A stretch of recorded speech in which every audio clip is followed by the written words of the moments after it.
Hello.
Welcome to the show. I really appreciate you guys who are coming in, checking in, all that kind of good stuff.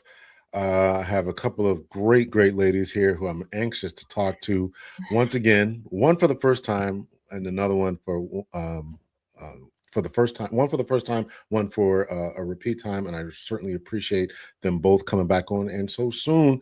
And welcome to the show, Miss Maggie, the substitute teacher, and Miss Lucy. Welcome. Thank you. Thank you for having us. Absolutely. Thank you so much. Absolutely. So first, I know the audience is pretty much familiar with Maggie. If you would just tell us, refresh the audience about who you is, right? Who your people is and all that kind of stuff. And then we will hear from Lucy and she will introduce herself, please. Oh, goodness. Okay. Well, hello, everyone. I'm Maggie, the substitute teacher. I always say you may know me for my cooking channel. I make food and femininity content with this lovely lady right here. We just wrapped up our final finishing school for the Modern Woman session. But I'm just a boy mom and I have a passion for marriage and family. So I just try to promote those traditional values that some of us older folks were raised with. Very good. Thank you. Miss Lucy. And I'm Lucy. As Maggie said, we've been collaborating for quite a few years now.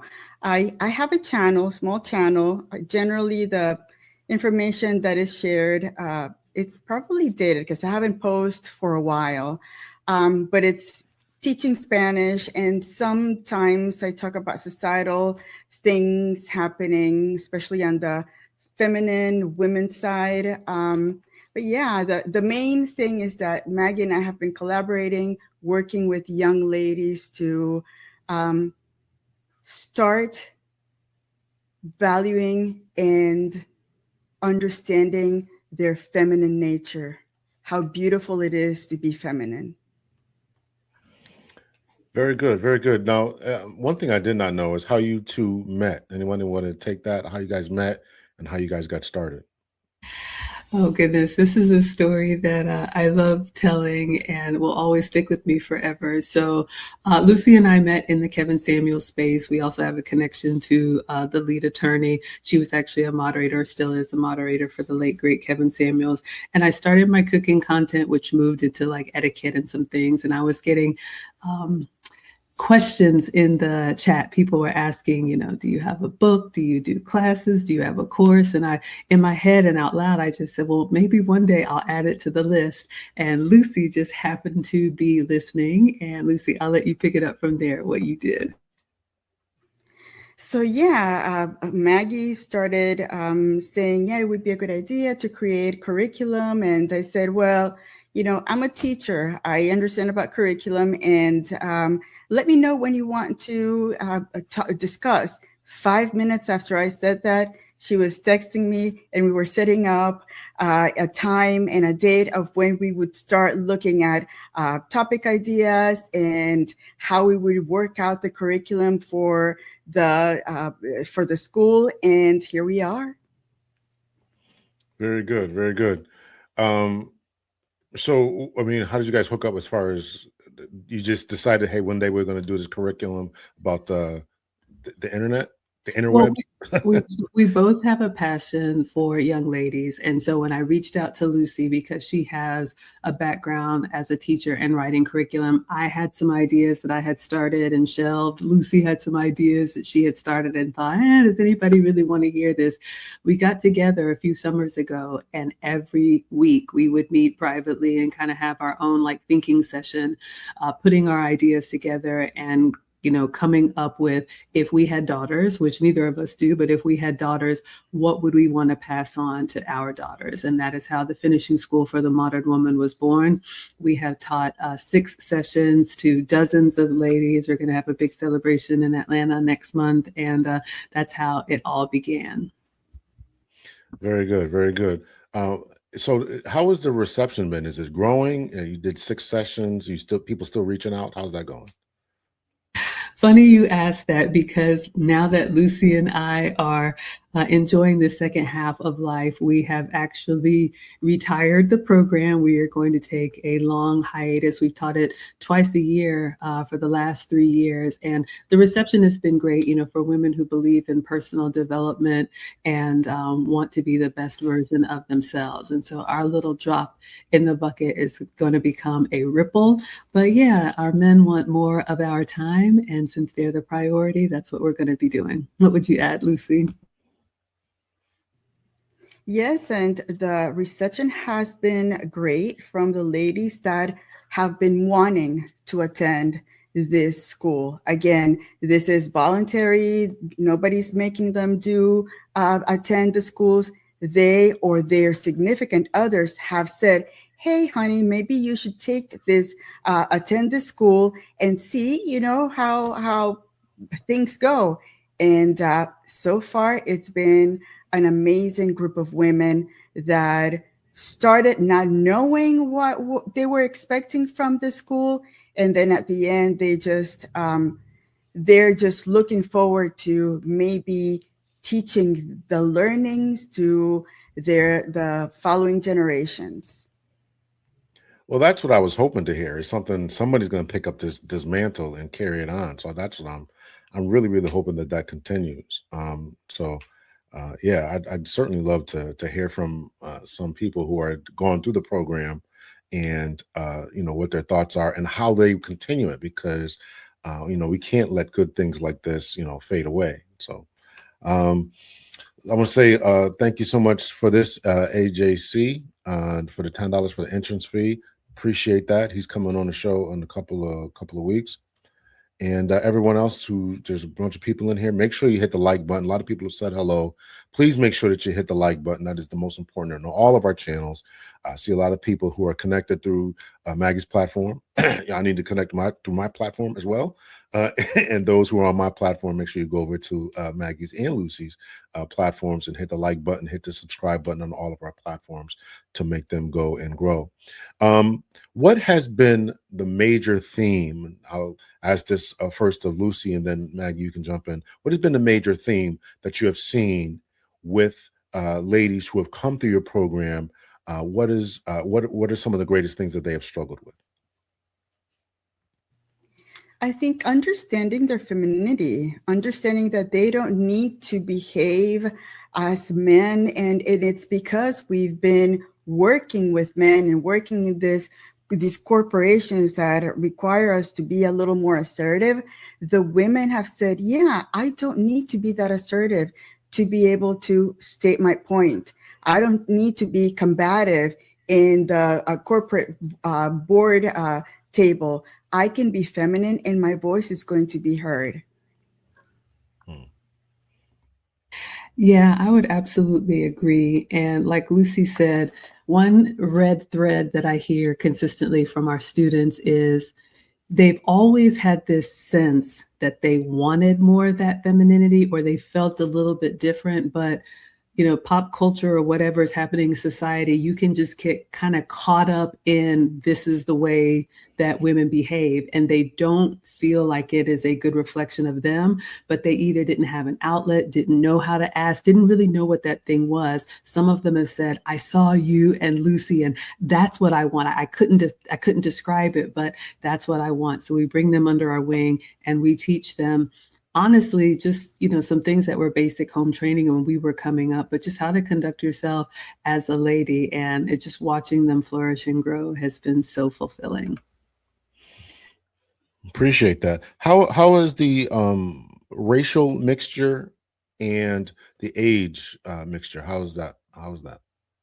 That's a good question. I haven't done the actual math, but it has been mostly African American, but we have had Caucasian. We actually have a student now from Spain. So we have a Spanish student. We've had Caribbean. As far as the age demographic, I would say more like 30s. It kind of started off in the 30s. And we also have, you didn't ask about relationship status, but I have been so proud of our wives that have signed up for the class. At least half of the women have been married and they just want to show up better for their husbands. So I think we have a lot of diversity. Would you add anything, Lucy? I agree. And for the married women, they immediately let us know that it makes a difference after the first session. The husbands start noticing the change right after, because again, like Maggie said, we already have that in us. It's just having the opportunity to feel safe that we can share that femininity, and you're not going to be either ashamed for it or be told, yeah, this is the modern way. You don't behave like that. We behave just like equal to men. So again, this is, it's beautiful to hear the married women, how the husbands appreciate the change. Okay, so that's great information there. Did they join? And then we'll start with you again, Lucy, then Maggie. Did they join because they recognized that there was a problem because of the modernity? Because and you said talk about shame. Did they feel embarrassed to show femininity? What was the impetus for them to join this program? I think for the most part, it's been, they watch us on our live streams and they say, maybe that could work for me. Maybe that is something that I'm needing in my relationship to, make our lives better. I'm not sure.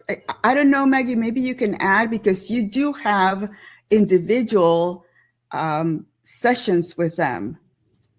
I do. I coach some of the women one-on-one and in groups. I'm fading back from that. But what we have heard, like Lucy said, some of them, their husbands or significant others have signed them up. They have seen us and say, you need to take that class.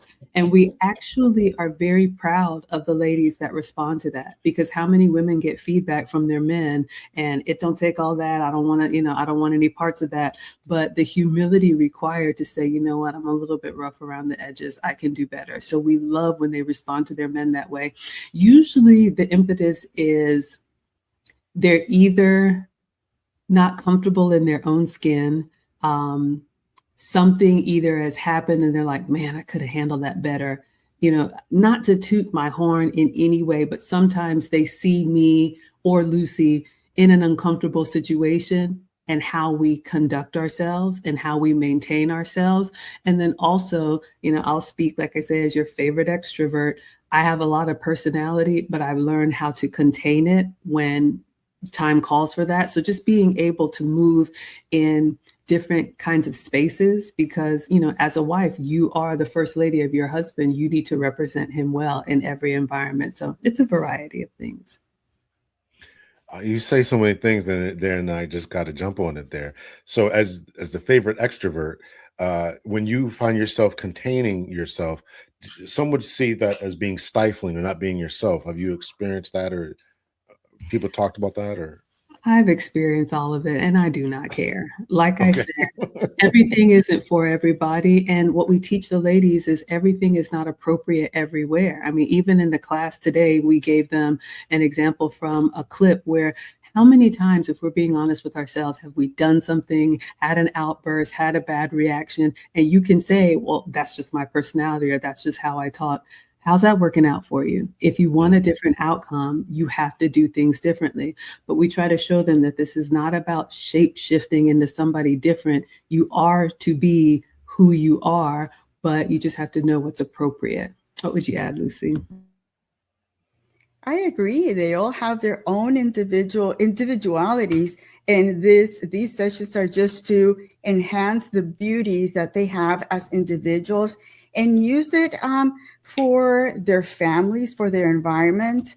And we also go through a process where sometimes you need to be more selective about the friendships and the relationships you have, especially when you are a married woman and in a relationship, because sometimes some of those friendships do not understand what it is to be in a committed relationship. So you talked about outside the relationships, the committed relationships there. Have families noticed or their jobs noticed a change in them? How about you, Lucy, and then Maggie? Yes, again, they come back and they say, you know, I had this event that I needed to go to, and the things that we learned on this session helped me a lot, whether it was setting up the table, or being the host of a party, or just in social interactions. That has helped women a lot. I would agree. And I would also say, you asked about family, and Lucy and I are big advocates for family. We have mothers who join our class, and it's so rewarding to hear them, especially the girl moms who talk about being that example for their daughters, because that is how this is going to right the ship. It was never for Lucy and I to be here forever and ever, amen, telling everybody what is acceptable. If we, as 50-year-olds can teach the 40-year-olds, and the 40-year-olds can teach the 30-year-olds, and the 30-year-olds can teach the 20-year-olds, and you raise your daughters differently to conduct themselves, that's how we get better. So, to answer your question, I absolutely love it when the moms say, my daughter was watching and, she wants to be like mommy. That can go good or bad. And now that they have the information, they can pass it on like our mothers did for us. Very good. Very good. In general, do you think that women are waking up? Not just the ones you've dealt with, but just in general, do you think that there's a shift going on and recognizing that this masculine presenting world that they want them to embrace has been detrimental to them, to their mental health, to the children?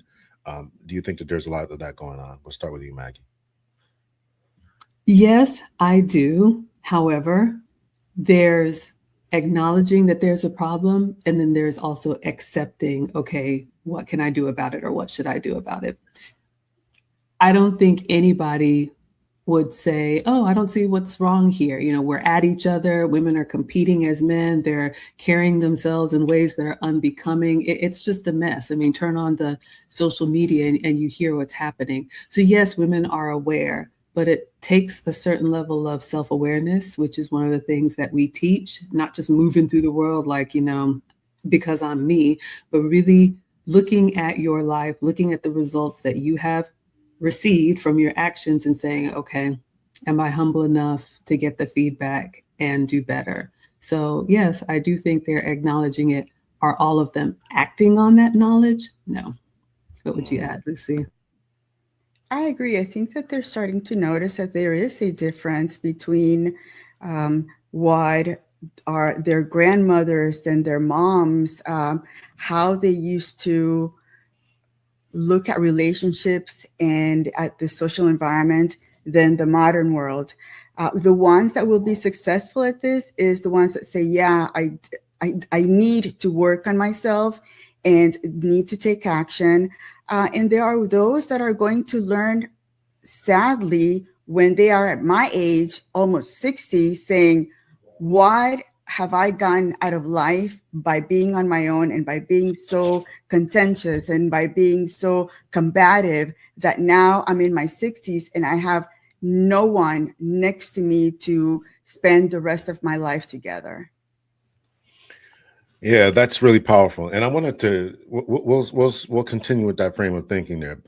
Inside Bria's kitchen, you sound like a chef there. You need to send me an email there. I don't need to have you on. I wanted a different outcome, and so seeking this course helped me tremendously. Maggie Lucy said week 1 we can receive this information, but we also need to apply it. I have. So talk about this is to Inside Bria's kitchen there. Talk about why you wanted to join the course.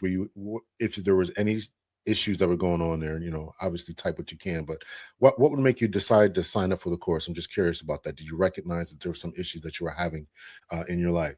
Now, continuing with this idea about waking up later on in life, and why I want to have you two ladies on is because there's a lot of craziness that's going on.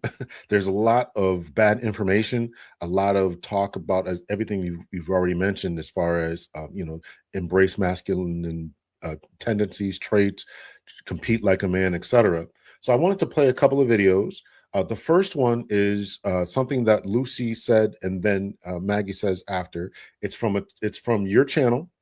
It's called Let's Talk How Women Ruin Men.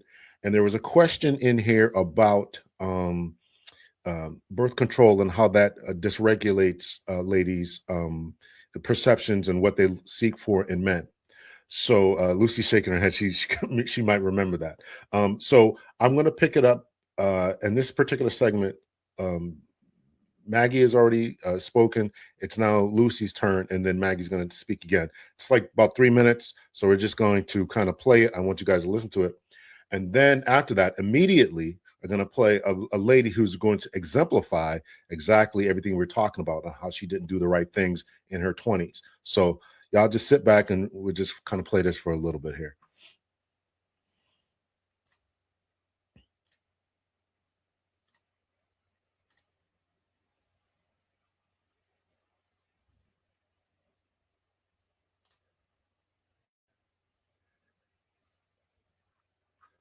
Take this off the screen.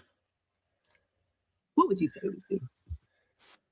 I have heard that those changes in hormones do attract women to feminine men when they're under the pill, and then when they're on their cycle, then they go back to being attracted to more masculine men. So there is a connection with, we're putting chemicals in our bodies that really we don't really know the long-term repercussions of that. So again, that's a different story. But going back to women wanting emotional men, I have seen instances where the women have those emotional men and they end up divorcing them because they didn't offer what they wanted from a masculine man. Notice the success on these rom-com books and audiobooks. What they show is all of these men that are out of control. Usually, I think Jordan Peterson said it was a pirate, a surgeon, a vampire, and a werewolf to be examples of the man that we're attracted to. And it goes back to having that strength and knowing that that man is going to be able to protect us in situations where we're going to need that protection, which it goes back to the women, young women saying that they would prefer a bear over a man. I mean, it makes, again, that goes back to how brainwashed these young women are about thinking that the bear would not be a bear and would say, oh, no, I'm just going to sit here and watch you because you're a lady. Are you kidding me? When if you were encountered by the bear, we would be running to the next man over there cutting a tree to ask for help. So give me a break. That's where I get a little frustrated when I hear those things because it just doesn't make any sense. And some of these women are so brainwashed that you cannot talk sense into them. So at that point, it's like, you just let them be and, live the life they think that they want to live,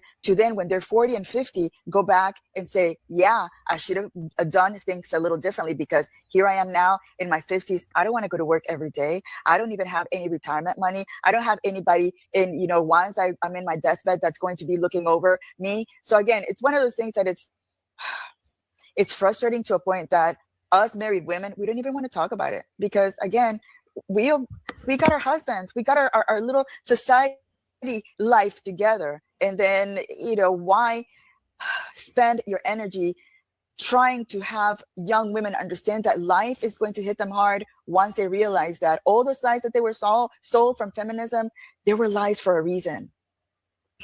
It's so true, ladies. And but it's true. The weather is starting to get colder. Winter is coming, or some of you all may say winter is here. And it doesn't bring me any joy to say this, but I'm going on record. Young ladies, save yourselves. I am telling you, I have been thinking about this a lot. You all are all going to get our age. I'll be 50 next month. There is nothing worse than looking back on your life with regret over things that you could have made different choices. So what can you do? Let the men be men. That's a huge thing that you can do. Just let go. Stop getting in the way. Stop interfering. I've seen some comments. We got Anthony on TikTok. I saw just another mark here. As far as even recess in the boys' school, let boys play. Let them build. Let them wrestle. Let them run around yelling at the moon. Just let them be. They have to do that. That is what's going to build that fearless man that you're going to want. Because I'm telling you, if you don't appreciate human nature, then you don't appreciate nature at all. And if you think a bear is going to be better for you, talk about snacks, you're going to be the snack. And when I think about this, you know, especially older women that are trying to poison young ladies who, like Lucy said, we want to be accepted. We want to be part of the group. So it's natural for us to just follow along and do what everyone else is doing. But young ladies, you are adults. And I want to challenge you to think critically, slow down and start watching the women around you. Watch the entertainment that you consume. Like he said in the video, do you watch shows that make fun of men? Do you laugh at their hobbies? Do you belittle them? Do you tell them the things that they want to do for fun or to get out of their system or guys trips or whatever they want to do? There's something wrong with that. You will end up as one of these women, unfortunately, that nobody wants to hear that all the time. And I will put money on this. I'm not a betting person, but I believe every woman in her 20s had somebody take her seriously. Whether or not you took that person seriously, only your results will show. Lucy and I were both married early, but if somebody is giving you an opportunity and you laugh in his face, before you know it, 40 will be here. And I promise you, you're going to be looking left and right like, what do I do? Where do I go? The economy is hard. The government is shut down. It's cold outside. And I don't want that for any of you all, especially if you can prevent it. All right, let's go back in. Yes, let's go back in. All right. So one more clip. Why is it doing that one? Yeah. All right. And just to kind of prove what the ladies were talking about there. I'm gonna remove this here. Stop screen share.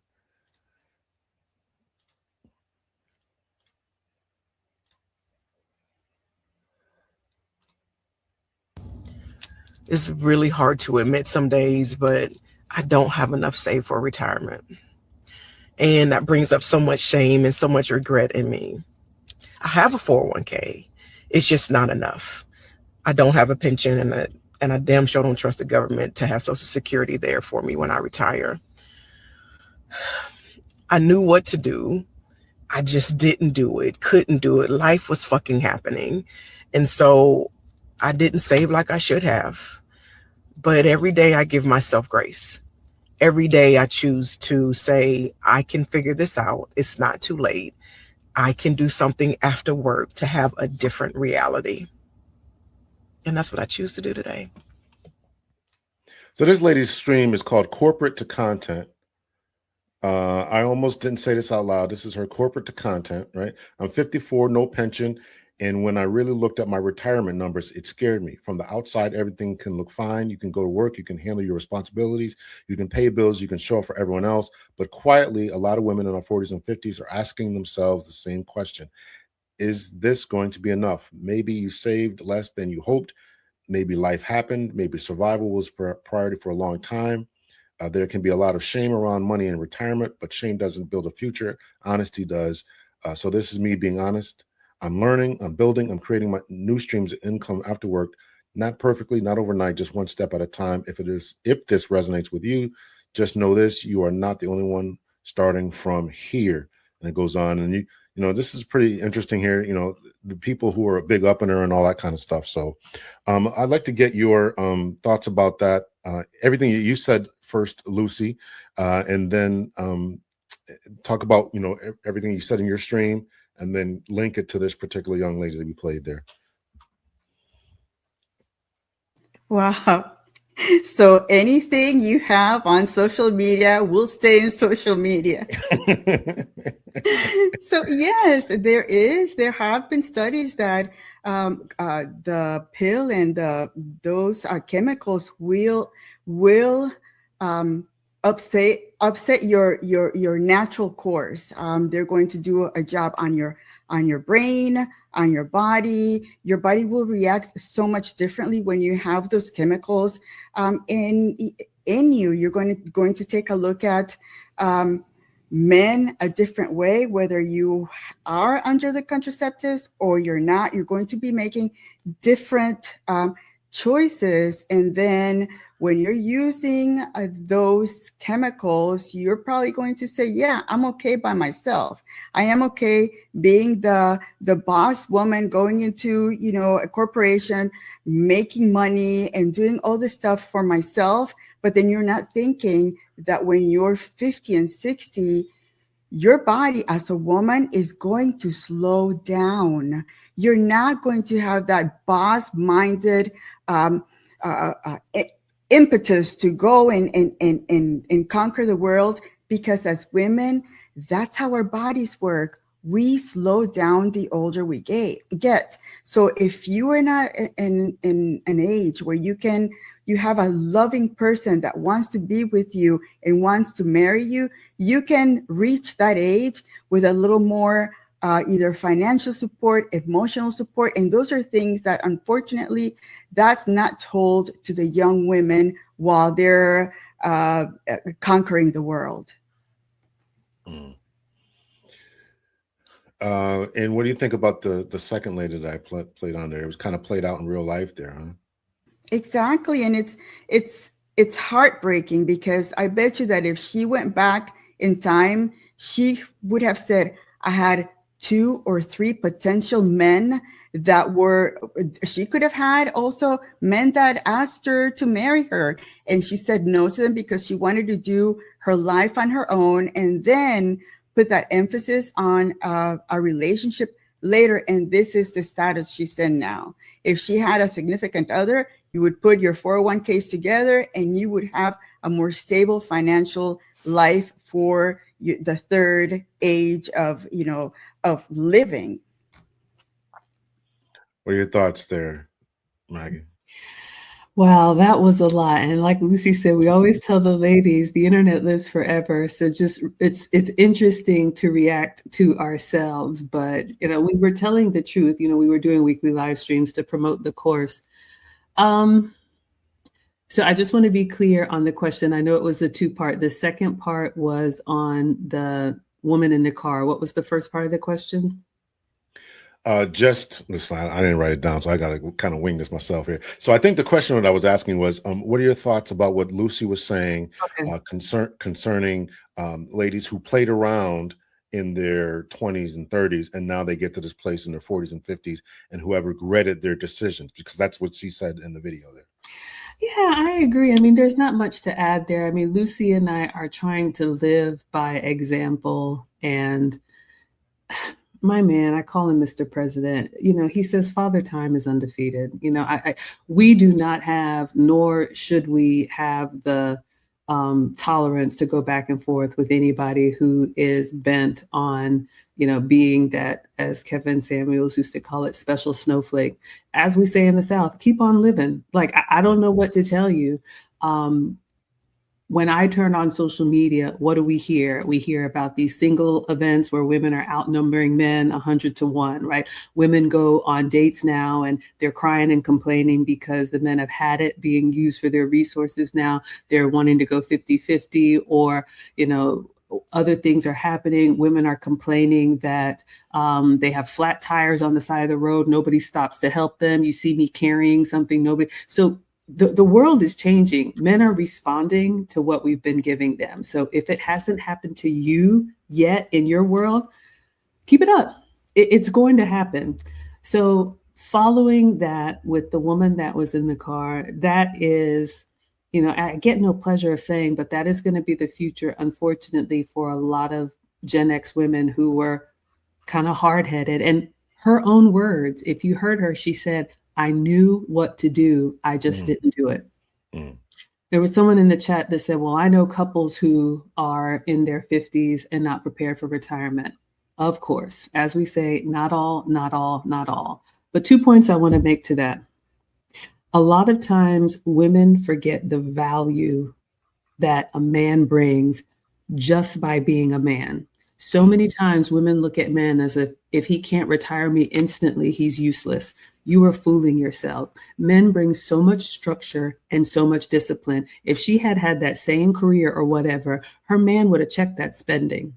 Her man would have said, no, we don't need to do all of that. We don't need to take that trip. We don't need to do all of that. And even if they had struggled, she would have had a little bit more control over now at, like she said, 54. She had the information, but she wanted to do what she wanted to do, which is a very common modern woman trait. And so now in your golden years, where you should be like Lucy and me, kind of sitting down and enjoying the second half, now not only are you working full time, like she said, she's having to do something else outside of work. And even if it's social media for Lucy and I is a hobby, always has been, always will be.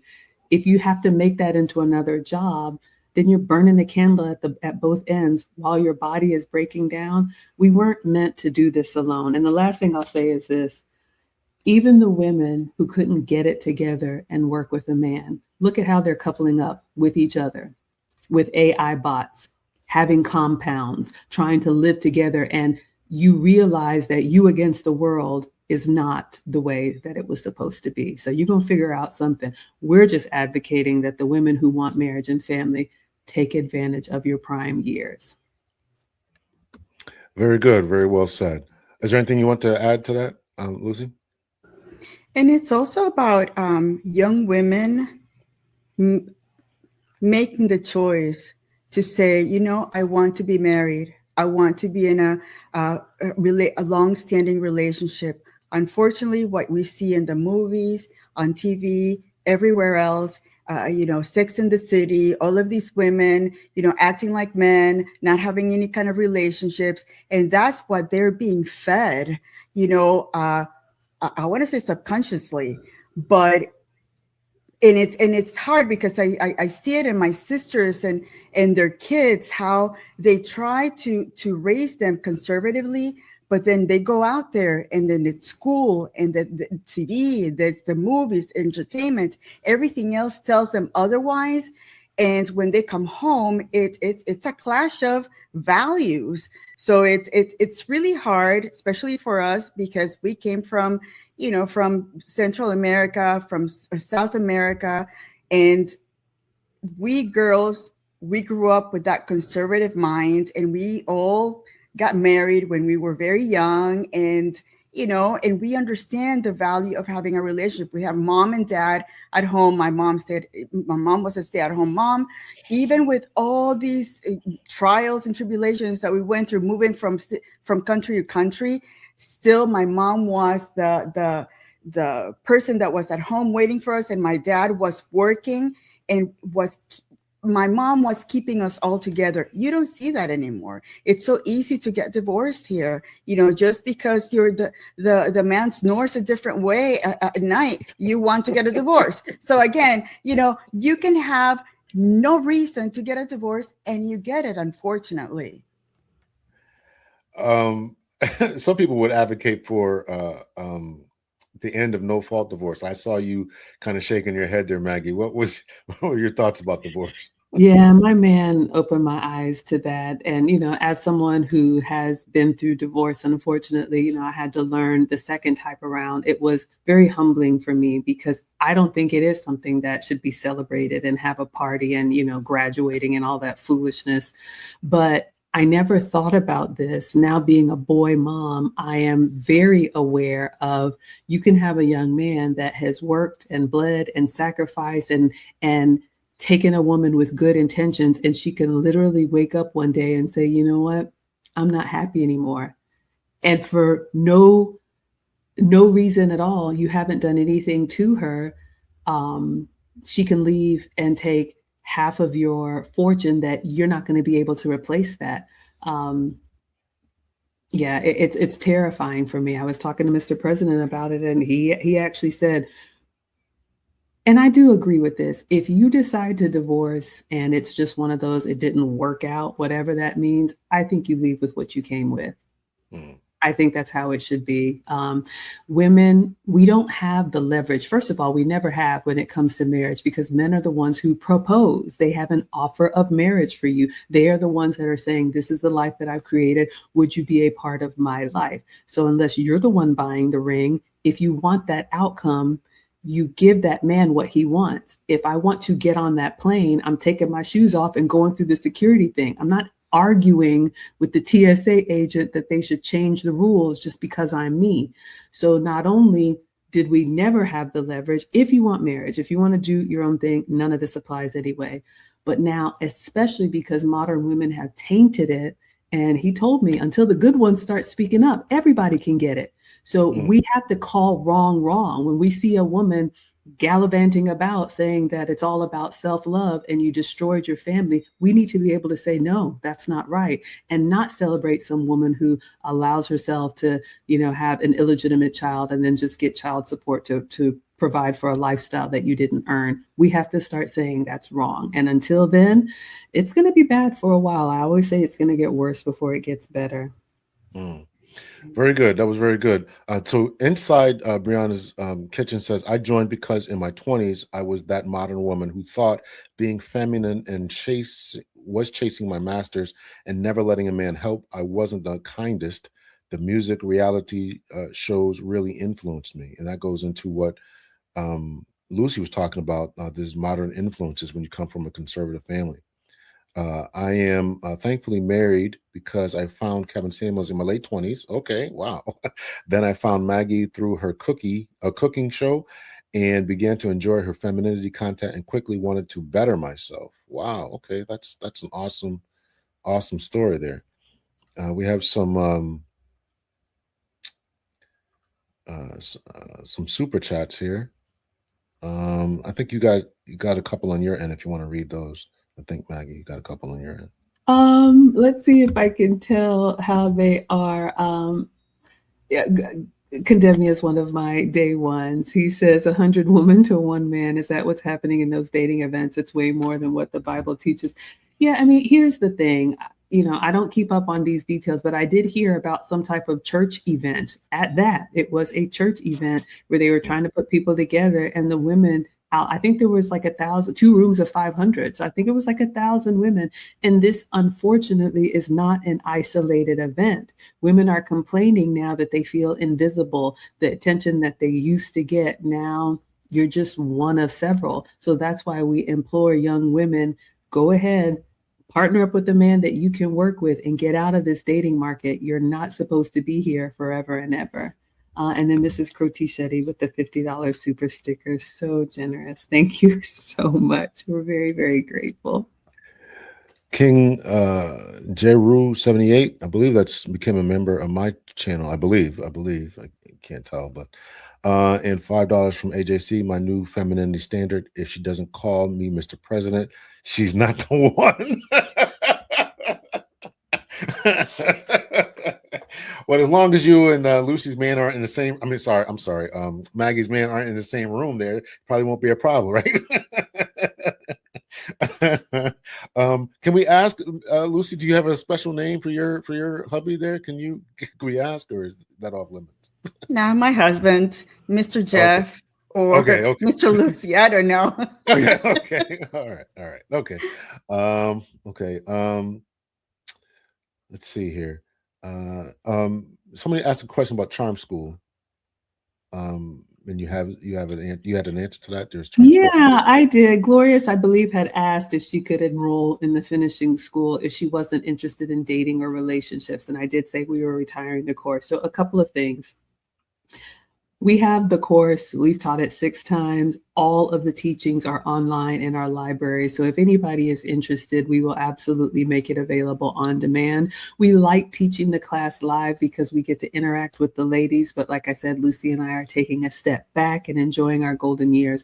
But yes, I agree. Whether it's our class or a charm school or any other type of, I struggle because it really just used to be home training. And we do have wives. Bria is one of our wives in our class, wives and mothers, but we have women in relationships that just want to be the best version of themselves, or they're single. And like I tell the ladies, it could be a date, it could be an interview, it could be meeting the in-laws, it could be a holiday party, a company gathering.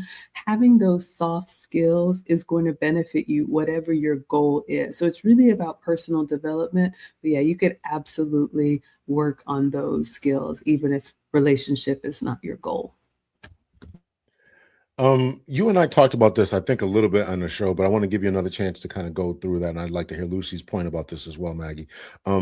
What is you talk about femininity, and are the ladies that you've dealt with, talked to, etc., seeing a lack of masculinity, and how is that linking up? Interesting question. I haven't heard that per se. I think we know it when we see it, but we also know our natural biology. A feminine woman is attracted to a masculine man. Mm. A masculine man requires a feminine woman. So I don't really understand why we would talk about the exception. If that doesn't have anything to do with what we're working towards, I can identify that, but that's not ultimately what I want. Usually when women come to us, they see a masculinity in themselves that they want to soften, because they may want the outcome of a masculine man, and they've been thinking that that's the way that you show up, is by going 12 rounds with them, and it's failed miserably. Maybe they've gotten feedback, maybe they've gotten correction from their husband, maybe they have been passed over for promotions at work. It could be anything. Maybe they had a first meeting that they bombed because they couldn't stop talking and read the room. But we don't focus on that. There's so many things going on. I think our job is to help the ladies be the best version of themselves, and then the outcomes will follow you once you show up differently. I don't know. What would you add, Lucy? Yeah, I don't think we have heard anything about the ladies that we've had as part of our school mention anything about lack of masculinity in the men that they meet.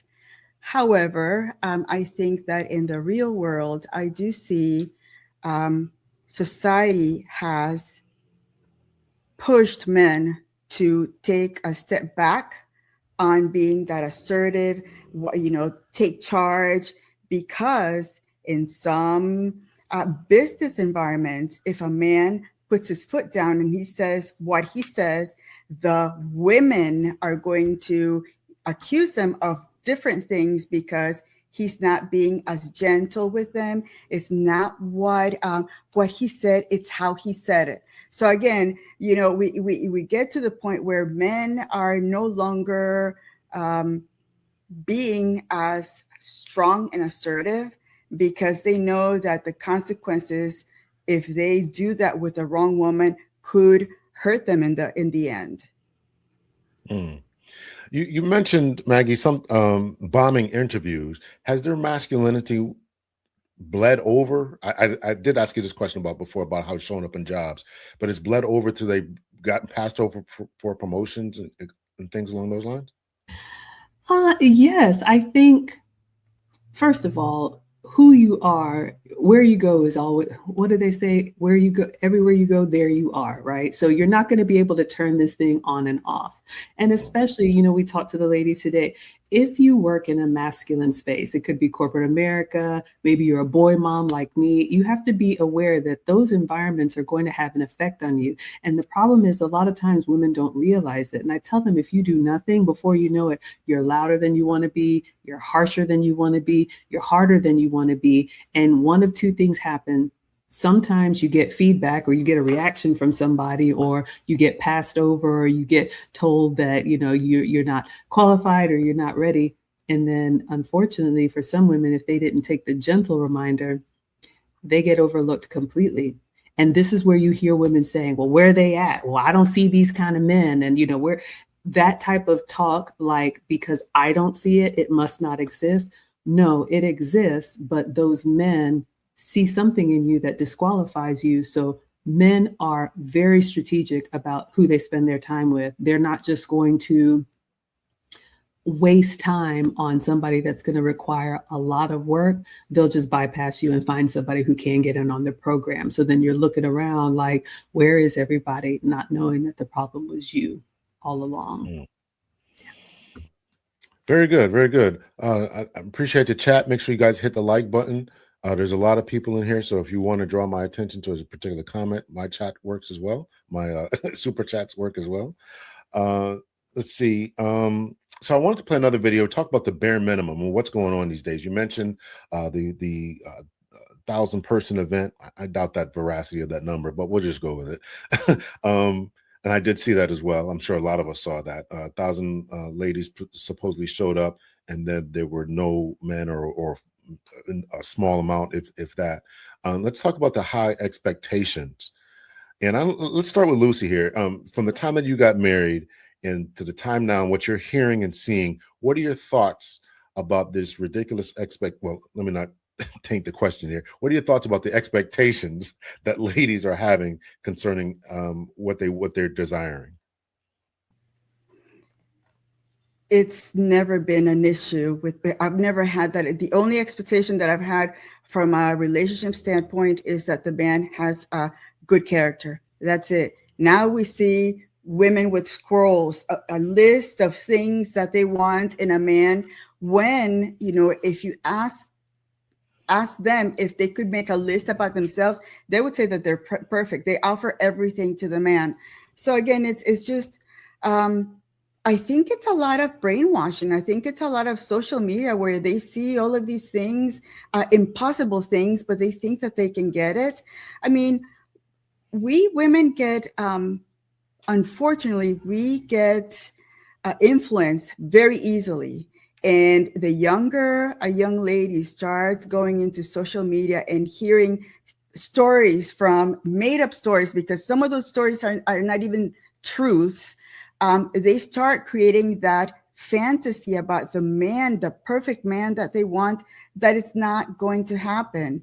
Nowhere in the million years that we've lived here, we've had a perfect man.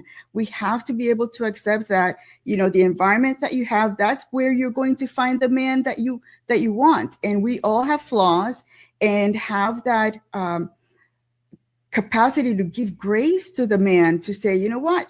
I'm not perfect. Why should I want my man to be perfect? You made an interesting point there, because just the other day, I started teaching on campus. Lord knows why I started doing that. So I'm teaching a class on campus. And so I asked the student, it's a criminal justice class. There's only a couple of ladies in the class.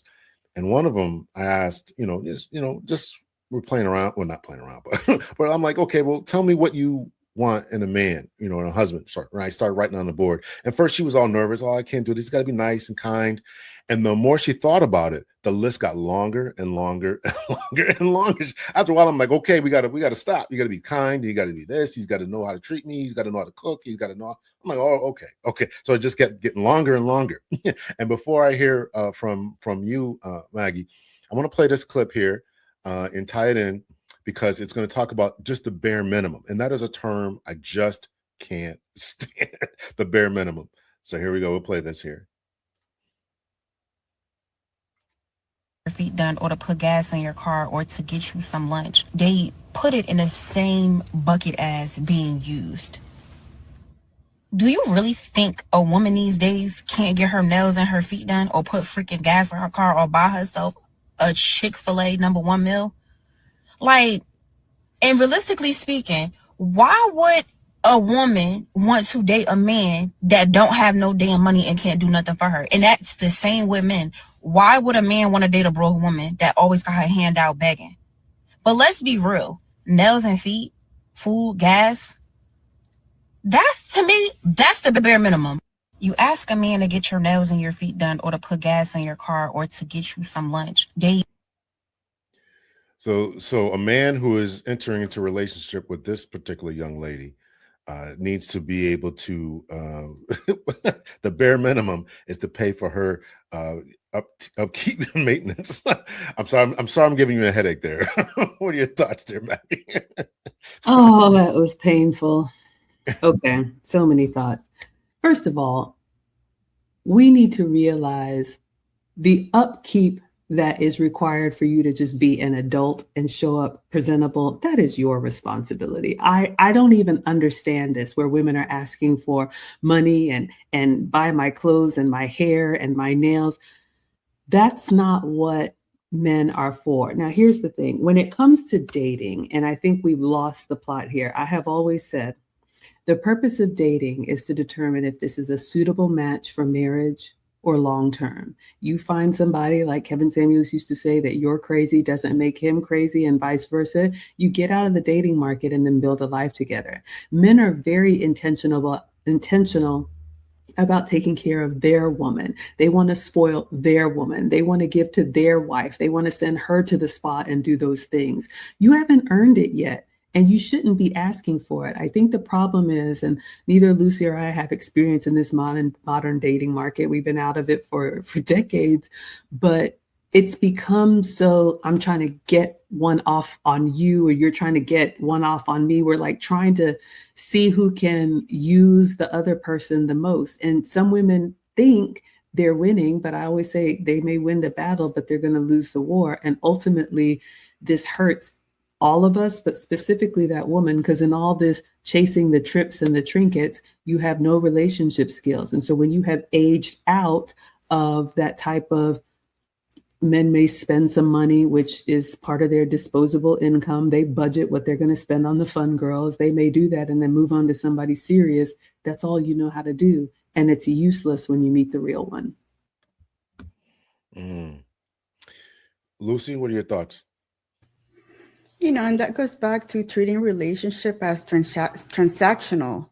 You know, it's all about the material stuff. What about the emotional? What about the care? What about the character in both on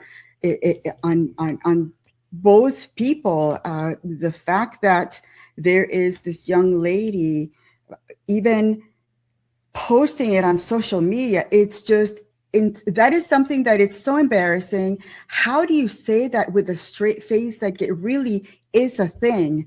If a man decides to get with a woman that wants that, then that's his fault, you know, because usually men are very specific about what they want. If you want to get with a woman that has character, if she starts showing that kind of behavior, they're going to say, no, this is not for me. See ya. So again, it's really what you see in social media and TikTok is the, I want to say it's the outliers, because real life teaches them something completely different. Yeah, and what bothered me about that particular clip was the idea, you know, obviously this is the bare minimum, which really just gets me. But you know, I guess you guys hit it, but it really just that whole thing just really bothered me. The bare minimum. This is what you ought to do. This is my expectation. This is what I demand. Not kindness, not generosity, et cetera, et cetera. It's and the guys don't have a problem doing that type of thing as long as it's a gift and not an expectation. It's the expectation that really turns so many men off, where they're saying, I don't want to deal with these ladies at all. And that is a driving factor. And I think that, you know, a lot of ladies or a few ladies in the chat have already acknowledged that they were watching this stuff through the music and through their TV shows. And now we have, you know, social media is blowing up. And this is always my concern, is that this is driving the behavior. You know, it's one, as you mentioned, it's one thing to not be embarrassed by it. And they're putting this out there. It's going to live forever. You may be on a date with someone. He's going to look at this and it's going to completely turn him off. Why would he approach that? Why would he enter into a relationship with that? Why would he continue to do that? And of course, then there is the what she mentioned was the factor about being used. And so many ladies have been using men, have been engaging in this type of thing where I'm going to have this guy, he's going to be my food guy. Another guy's going to be my hair and nails guy. Another guy I'm going to sleep with. Another guy's going to hang my TV. And so eventually the guys are like, enough of this. Thoughts? I would agree. And, you know, without being rude, that's why she's single on the internet in her car complaining about it. These are the women that just get left alone. I mean, I hate to say it, but at least the men that Lucy and I know, they're not going back and forth with you. Mr. President will flat out tell you, he told me, I'm gonna tell you one time in a row and let you figure it out. So you either get on the program or you're left to complain to your audience. But at the end of the day, when you turn off that camera, there's nobody there to really check on you. So, you know, both of these things are connected. We have these women expecting it. And then we have the same women, fast forward 5, 10, 15, 20 years, they're asking themselves, where are all the good men? I got so frustrated when I was coaching women and they would almost brag about, I've been flown out, I've had, somebody bought me this, or I've had, this expensive meal. And my question to them, where are they? Where are those men? And they would just be deaf, dumb, and mute because they told on themselves and they realized they weren't really taking advantage of getting to know somebody. They just wanted to use and were used, and now they're starting over. And I can't fix that, and I'm not supposed to. Okay. Lucy, where do modern ladies, where should they meet these types of men? Because a lot of ladies are saying exactly what Maggie just said. Where are the good men? Where are these people at? Now, where are they supposed to meet them at? What would you say? What would be your advice? The good men are everywhere. If you're at a supermarket and you're picking your vegetables and you're picking everything and you have that feminine way of doing things, you better believe there's going to be a man watching. And then when you're checking out your groceries, he's going to be out there and say, hey, I noticed something about you, and he's going to start a conversation. And that's where, as a woman, you either smile and continue the conversation, or if you're taken, thank you thank you that is so flattering. However, I'm married, I'm in a relationship. Good men are everywhere. It's just making sure that you value and you show how feminine you are, and they're going to catch you. What are your thoughts there, Maggie? Where should your three sons go to find a good woman? Oh goodness. Okay, so there's two boys. I'm gonna go out on a little bit of a limb here because I've heard not only Kevin Samuel say this, I've heard my man say this, and I've heard other men of means say this. You don't focus on the women. You focus on yourself. We tell the boys, my ex-husband and I, we told the boys, of course they have their little girlfriends, but you are nowhere ready to be able to take on the responsibility. You got, 8 to 10 years of proving yourself, getting to where you want to be. That drive and that achievement is what attracts us women to men. That's what fluid femininity looks for. That's what we're drawn to. It's the structure. It's the accomplishment of men. So I think I'm going to tell you all what Mr. President said. You focus on yourself, the women will show up. You choose the best one of them. That's really what it is. So, I will say this. If you're out in the world and you've missed the window of marrying young, growing up in a small town, it wasn't uncommon. You married your high school sweetheart or your college sweetheart. Those first few years in your early 20s, when you have your first jobs, you're working, maybe you're in college or whatever, that's going to be the closest proximity you have to kind of dating in your friend groups and those types of things. If you haven't locked it down then, once we get older, we all settle into the routine of going to work and coming home, going to work and coming home. So if a man chooses to delay it, which is his prerogative, because we want his name, his banner, his covering, his resources, his security. If a man says, you know what, I'm going to wait until I'm ready, I don't think he's going to have to do much looking. I mean, our son is a Marine. He's on a very good track. And I think he will have, I don't want to say the pick of the litter, but I just told both of them, just make sure she comes from a good family. Other than that, it's on you. Very good there. I really do want you to send me an email there, Inside Bria's Kitchen. She says, yep, that's how I was taught in my 20s. A guy for food, a guy for this or for that. It was exhausting and unfruitful. I'd like to know a little bit more about that. Who told you that? Was your aunts, your mother?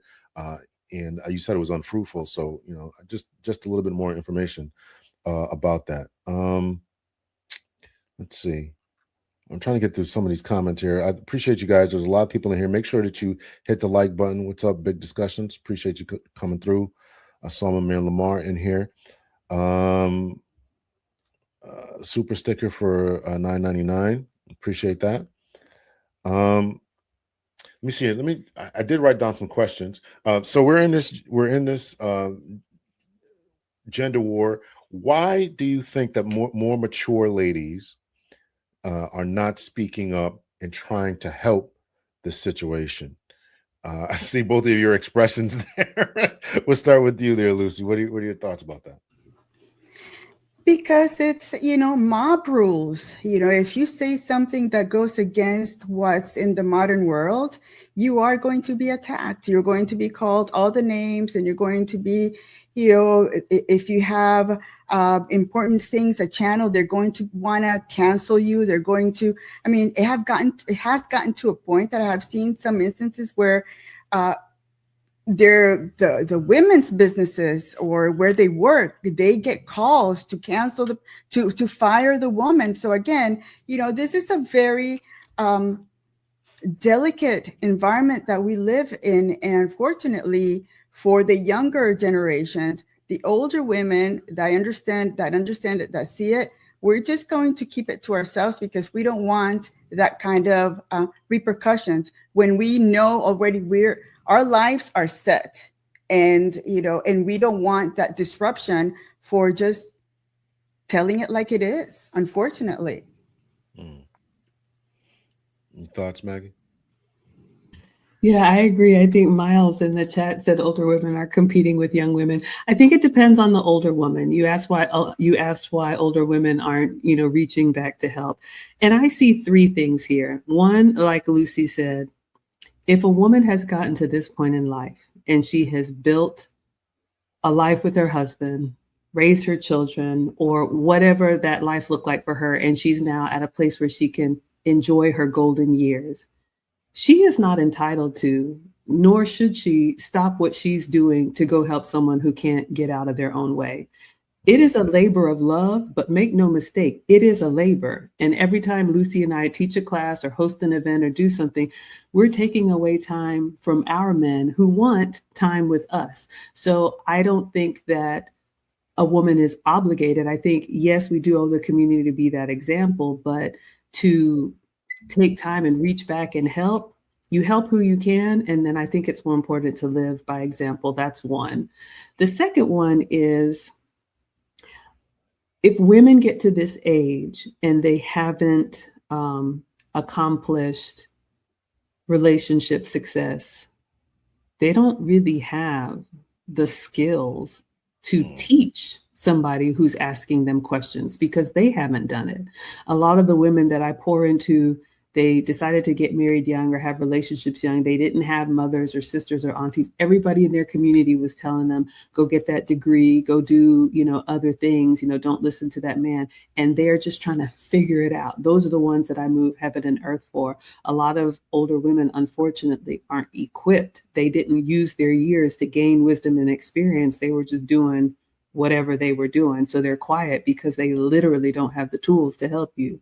And then the third group, like Miles said, is unfortunately, a lot of women our age are still out in the dating market competing with younger women, knowing full and well you're having hot flashes and all the things that happen to us, and trying to suck it up and snatch it up, or, cut it up and sew it up and do all these things to appear like you still got it. You don't, we don't, but you're not supposed to be on the dating market forever and ever. Amen. You're supposed to find your mate and go on and live your life. So those are my thoughts. I wanted to get semi-political here. Lucy, you said that you came here from South America. If you could tell us about your experiences, and in particular, tell us about how you have maintained, keeping the culture separate. I know that you said that, I believe that either your daughter or there were family members who would go to school, come back, and then, had to have to deal with that kind of dichotomy. Talk about what your family is doing. How many people are here? Talk about how your family is doing this and trying to keep this separate from this Western way of thinking. Talk about that a little bit, to whatever degree you feel comfortable. Yes, I was born in Nicaragua, Central America, and raised in Venezuela. And because of the different political issues that those countries had, we've been going back and forth between countries. When Nicaragua, the Civil War happened, we moved to Venezuela. My dad found work in Venezuela. Then things started happening in Venezuela. Then we moved to the United States. But then in the States, we came here for a couple of years. Then things in Venezuela got better. Then we moved back to Venezuela. So I think the fact that we've been going back and forth, we have not been exposed to this constant indoctrination in the United States. Now, my sisters who have children, the girls, unfortunately, they have been taught conservative values, but once they were in school, they came back with different values. So they've been fighting it back and forth. Okay, well, this is not what our family does. Look at how we get together on the weekends with your grandma, your grandparents, your mom, your aunts and your uncles together. But they don't see that in their environment, in schools, with the friends they have. A lot of their friends are divorced. They have their single family homes. It's only the mom leading the family. So what we have is the minority than what my nieces see when they're out there getting involved with their friends and going out there and having, different thoughts from other environment. Our hope is that once they get to their maybe mid-20s, they're going to come back to say, well, our aunties and our uncles, they were right by keeping us being in more conservative environment than what we see now out there. That's our hope. It's a little sad when we see it, because they're, at least our nieces, they're very confrontational. And when you try to correct them, they come back with, a smart ass answer. And there's a limit to how we can correct younger people. For me, if I give you a correction, if I tell you that something is not working, you come back with a smart ass, I'm going to leave you alone so you can find out on yourself, because sometimes life teaches better than somebody telling you, you know what, I lived this, I tried this, it didn't work out for me. So again, our saving grace with my sisters was that we were coming back and forth between the Western world and, South America, coming back and going. But if maybe we would have stayed here for the duration of our being raised here, I think maybe we could have been brainwashed and followed the modern ways, I'm thinking. Thank you for that. You talked about your nieces. Do you have any boys, any nephews or cousins, or do they suffer the same thing? I do. I have two. One is 10 and the other one is 11. I have two older ones. One is 24 and another one is 21, the boys. They've been able to find girlfriends, okay. But they've also, the parents have kept an eye on, what kind of girl are you bringing home? You got to bring them home to make sure that we, that Tia Lucy and your tias are around to watch and say, yeah, this is a good girl or this is not a good girl. So the boys take correction better than girls. They listen more than girls. That's really, really interesting that the boys are taking it, because they probably are seeing that they don't want, it's one thing to have fun with someone, but it's also another thing to bring these people home and try to build families with them. And I don't think that a lot of ladies are recognizing that. What are your thoughts there, Maggie? I agree. I think what Lucy said at the end, and then I guess I'll go back. Boys do take correction better, and it's because they're boys. And it's because men have been getting feedback from the time that they were little. That's not good enough. You're not fast enough. That's not strong enough. Get back in there. And so they are accustomed to it and conditioned for it and built for it. This is why I'm always railing against this equality. We are not equal. If you told a woman, this is terrible, go back and do it again, she'd be in a puddle on the floor. So, the reason why men listen is because they've had to listen. That's how they survive. That's how they learn and grow. So if the question was about upbringing, I mean, Lucy and I are both immigrants. I was actually born in Ghana in West Africa. My parents came to America when I was 1. So they came here for education, and I grew up in a small college town, watched my family work and sacrifice and have that delayed gratification. And so that was the example. So for me, it was just normal. I didn't know that it was a benefit. I know now so many people are just figuring it out on their own because they're not being raised. They're just kind of being thrown to the wolves to figure it out. But I was corrected left and right. I remember my mom, Maggie, in the kitchen. If you're not going to cook for your husband, who's going to cook for your children? Who's going to cook for them? And I was 11 hearing this. So the way that I was raised to, yes, do well in school and be active, but also the expectation was there is that you're also going to be a wife one day, and you need to prepare for that now. So even though I grew up in the US, even though I grew up in the West, I had that traditional foundation that kept me sheltered and naive in a good way. And I always say, when I left home and went to college and went to corporate America, I remember I went to a great all-girls liberal arts school. And I remember, the meetings and the things that you're exposed to and the things that are kind of planted as seeds and you don't realize it. I remember being at work and going to happy hour. You see ladies congregating and laughing, and you want to join the group, and they're like, yeah, we're just talking about how stupid men are, and you have a decision to make at that point. Are you going to go with the mob rule, or are you going to be like, no, I really like my husband. I don't think that's funny at all. This is what our young women are exposed to. So this is what we try to do to show them an opportunity that it can be different, and you have to be willing to be alone for some time. But those people that had the upper hand then, believe me, they're going to come back around and ask, how did you get what you get? You just have to wait it out. Very good. Thank you for that. To that question I asked inside Bria's kitchen, it was unfruitful because I passed up great men. I'm absolutely blessed to have an amazing husband now. However, I wasted most of my 20s leading men on.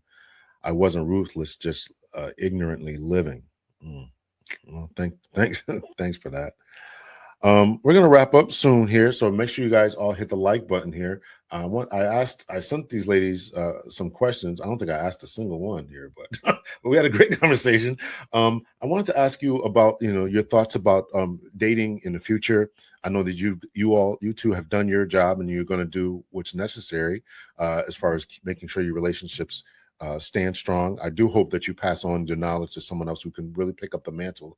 But what would you say to young couples, young ladies today, besides taking your course or taking someone else's course, about setting boundaries, non-negotiables, expectations? How would you tell them to navigate this modern dating market? We'll start with you, Maggie. Wow. Okay. Well, thank you for the compliment. And yes, we're very excited. We actually have a couple of students who have volunteered to teach some of the lessons. So we're paying it forward, and they're going to be helping us host our final event. If you're asking what advice I would give to young couples, it was kind of 2 parts for me. What advice I would give to young couples. If you're already in a relationship, if this is the type of relationship that you see has legs to go the long haul, it is you two against the world. Your husband, your family, your unit is all that matters. Everybody's going to have an opinion, but they don't have to live your life. Now, what I tell students is, especially when taking advice from others, what I do is I ask myself, would I trade places with them?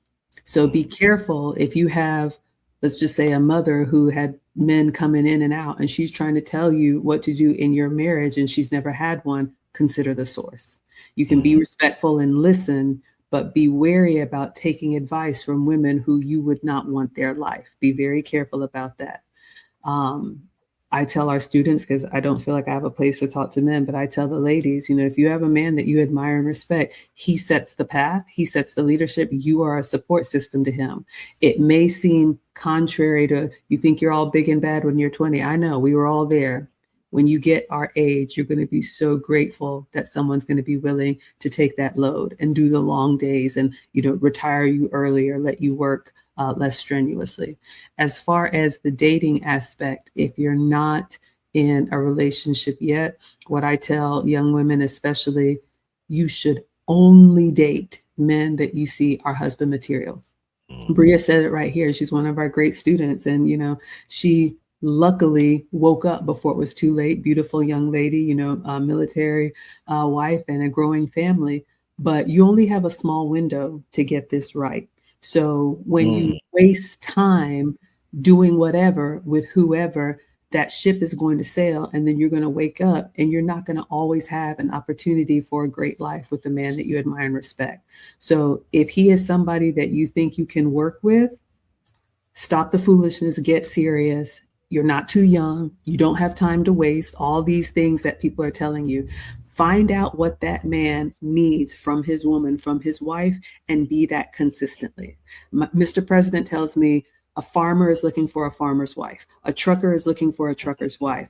A senator is looking for a senator's wife. So you need to know what that man, what his vision is, and what your role is in his life to help him be successful. That's how you make yourself irreplaceable. It's not just about, I want to go here and I want to do all this and it's all about me.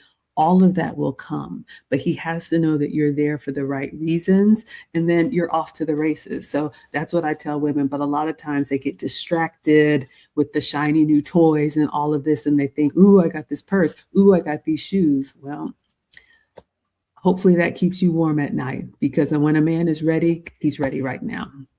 So. Thank you. Very well said. Lucy.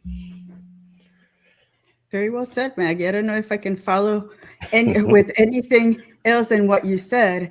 Another thing that I think that young couples need to understand is that if you've made the commitment, you have to understand that marriage is not going to be always, that like a honeymoon. Marriage requires a lot of work, requires a lot of commitment, requires consistency in what you do. There's going to be ups and downs, and you're going to have to say, we are willing to, like Maggie said, it's you and me against the world, and we're going to go through these challenges together until the day we die.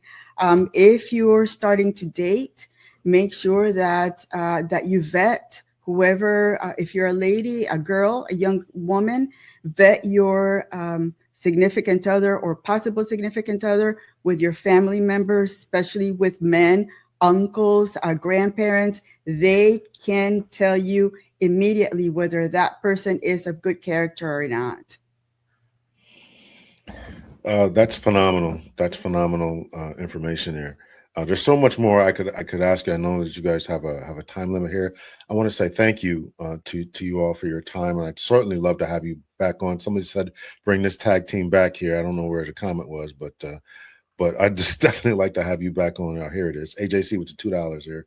Appreciate that. Bring this tag team back in. I'd certainly love to have you back on. There's so much more we could talk about, but we'll wrap it up here. I'll give you guys a chance to push your products. Now you're stopping the program, but you're still doing your YouTube channels, correct?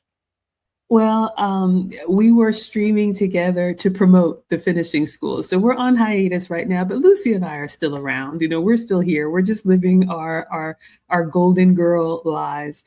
So registration for the finishing school is closed. If anybody is interested, we have courses for the ladies. We did a kids course. I've done dining courses. All of that material is available on demand. So if anybody wants to take it self-paced, you can reach out to me. I'm Maggie, the substitute teacher. I still make my struggle cooking content, and I have fun with that. And then once a month, I do react to Kevin Samuel's content for the Wives Club. So I still post and stream, and you can find me on Facebook, YouTube, Instagram, TikTok, and X. So thank you so much. And is there any final words that you wanted to add there, Lucy? Thank you for having us on. It was a pleasure. It's great to see the chat, how engaged they are.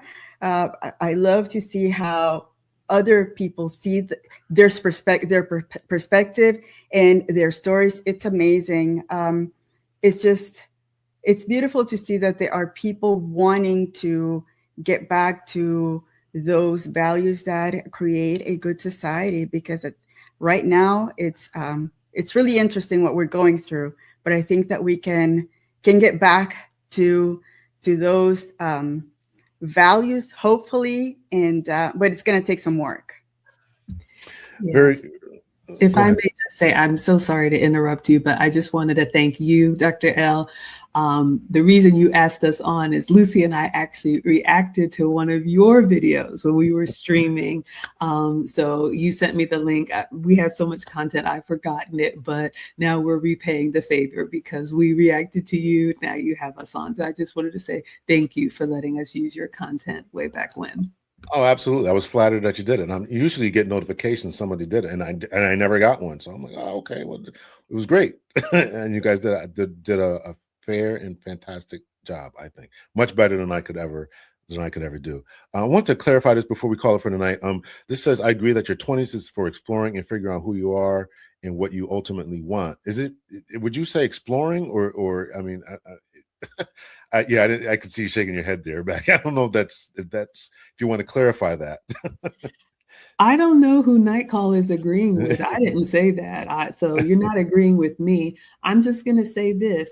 In your 20s, you're good and grown. I don't know why people feel like they need to go out there and see the world and get to know more about themselves. You're doing all the things. Go ahead and do it with your husband and start early and have a legacy that you can look back on and say, man, remember when this is the problem. I don't think, you'll get me started again, but I don't think we women sometimes have the vision into the future. Sometimes we can be short-sighted. We're great in the moment, but I think that's a wonderful quality of men. They're thinking long-term. And so what happens is women think, oh, I'm 20. You wake up and you're 39. And then you're asking yourself, how did I get here? The man of your dreams is at least 2 years away, minimum, if everything goes perfect. So you're not going to be able to wake up and say, I'm ready, come marry me now. It's not going to happen. So if you're 29, you're 32 before the first baby comes. If you're already 30, you're talking high risk pregnancy. And what man is going to choose the hard option when his life is already hard? So do yourself a favor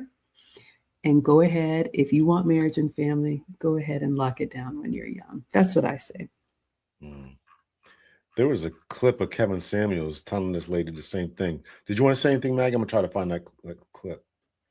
Kevin Samuels. No, I mean, I understand. I'm sorry.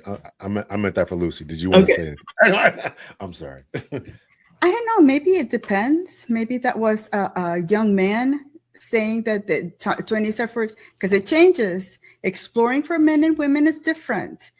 Women, I don't think that the 20s should be for women to be exploring. I think that the 20s is to have that first date, make a decision whether you want to have the second date. And on the third date, it should be something that tells you, yeah, this is the man that I think that I would be married to, a year from now. Now, for men, it's a little different. So I don't know. If it was a guy, I think if it was a man, I think 20s are okay to explore. But again, I'm not a man. I don't know how that works. Let me clarify, because Lucy is always here to ring me back in. I'm always thinking older woman to younger woman. That's how this whole thing started. Where are the older women to teach the young? And so with that handle, I don't know. But if that was a man, absolutely. I would tell the boys, be very careful. You can marry young, but we have to realize, ladies, that when the what hits the fan, we're going to be looking at our husbands. That's what we tell the boys. They're going to be looking at you to solve the problem, to figure it out, to when there's only enough for one person to eat, he's going to be the one to go hungry. When there's only one family car, he's going to give that to the wife so she can be in comfort and he'll figure it out. When there's not enough, we expect our men to sacrifice. So men should wait until they're ready to take on all of that and then choose the best option for them. Some men get there in their 20s, some men get there in their 30s, some men get there in their 40s, but it's not for us to dictate that, because we're asking the man to sacrifice for our behalf. So he should be the one to decide when that's ready. And so if sometimes you can be the right woman at the wrong time. And if he's not ready, find somebody that is. You can't wrestle him to the ground. It never works. Very good. I'm going to play this video, and I know I don't want to hold you guys for too long here, but I did want to play this video to showing your boy here, Kevin Samuels.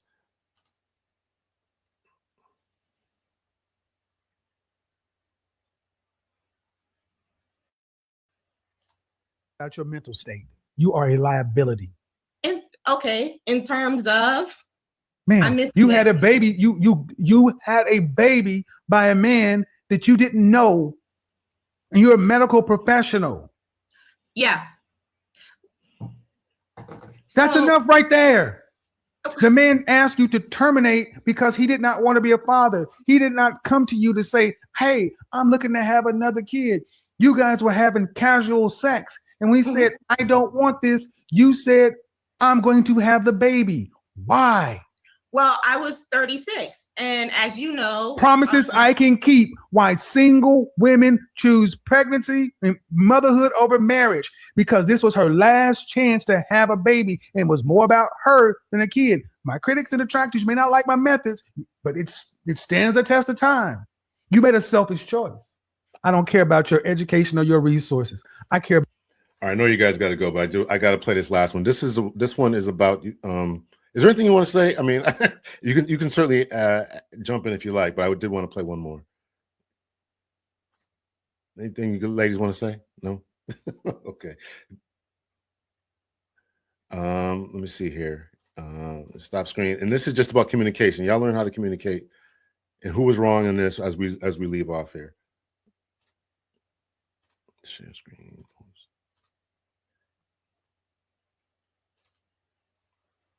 Hey, go in the store and get 1 avocado. And if they have bananas, get 6.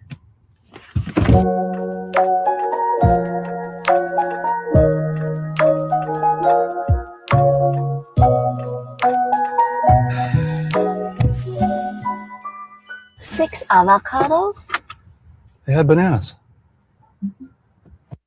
Hey. All right. Y'all learn how to communicate. I love it.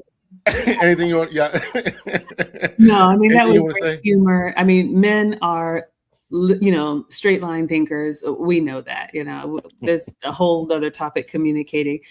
I'll just say, man, I miss Kevin Samuels. And, she told on herself when he asked her why you had this child with a stranger. She said, because I was 36. Well, now you get to figure that out all the way to the end, because you didn't want to work with a man and be part of an intact family. So now that's your cross to bear.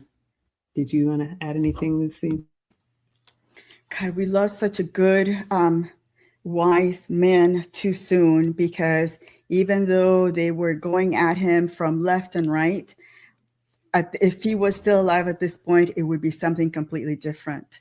And with the avocado, and look, if they have 6 bananas, he brings six avocados. She should have said, bring 6 bananas, instead of just leaving it, dangling there. So again, it's a difference to communicate with men. Be very,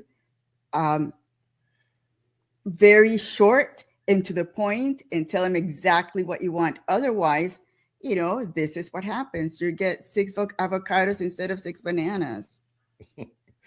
Very good. All right, ladies, thank you so much for joining the show. Make sure you go over wherever platform you guys are watching this on. Go over to each other's channels. Watch the and at least hit the like button. So if you're watching from Maggie's, make sure you come over to mine and watch and hit the like button. If you're watching on mine, go over to Maggie's as well, and as well as Lucy's. Hit the like button and all that. Thank you guys so much for the super chats and for the giftings.